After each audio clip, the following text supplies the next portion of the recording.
So we'll do the class winners of the 4 Hours of Le Castellet, and for the second time this year, the number 2 United Autosports Ligier Nissan, Jean Falb and Sean Rahal.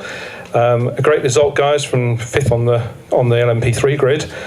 Sean, you did the first half of the race. How was the start for you? It seemed to be a bit chaotic, but from where you were, I think it was to move up through the field. So a bit having a play around with overtaking people.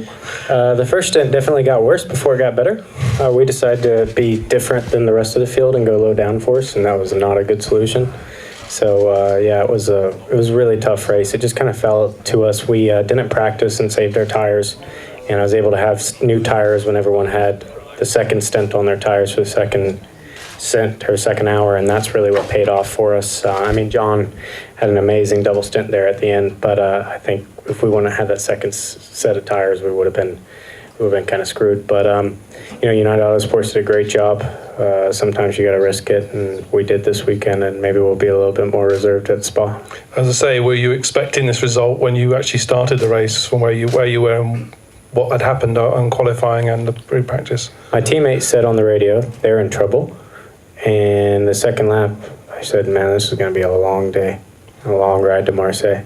And then second stint came to me a little better. It was a little better on scuffed tires, but yeah, it was when we ended up, they told me I was in the lead by 20 something seconds. I was like, I don't believe it. Did everyone crash or what happened?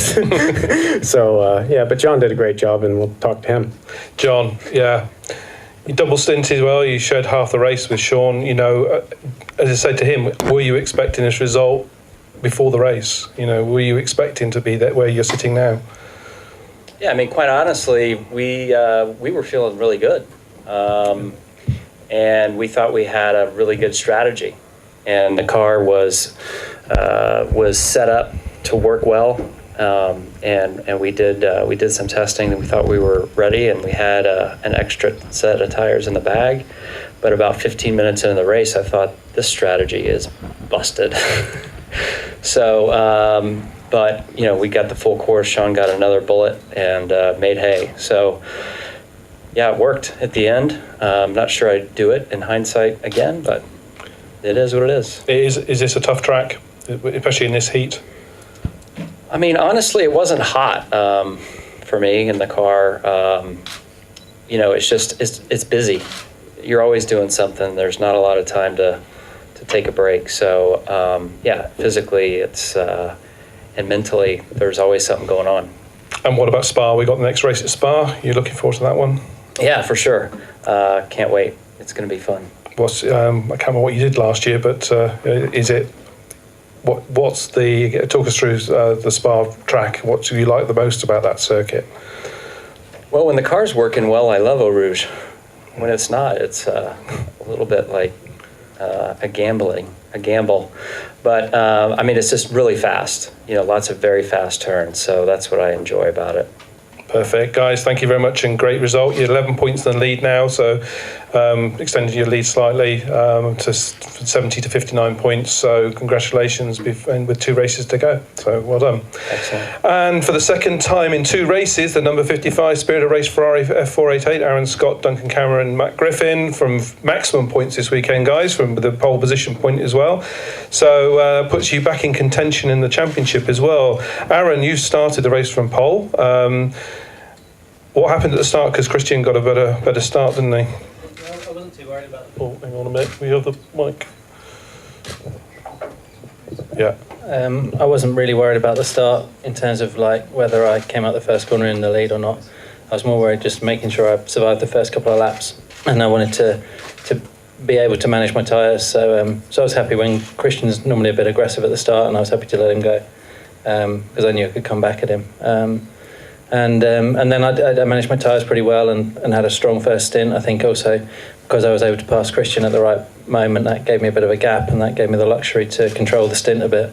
So it was a good opening stint. And yeah, the weekend's been fantastic. I think our engineer is just so good this year that he tells us what to do. We just do it, and he got the car right. Matt obviously did a fantastic job yesterday in qualifying, and I think we've been strong this weekend. Duncan spent yesterday at the beach. Yeah.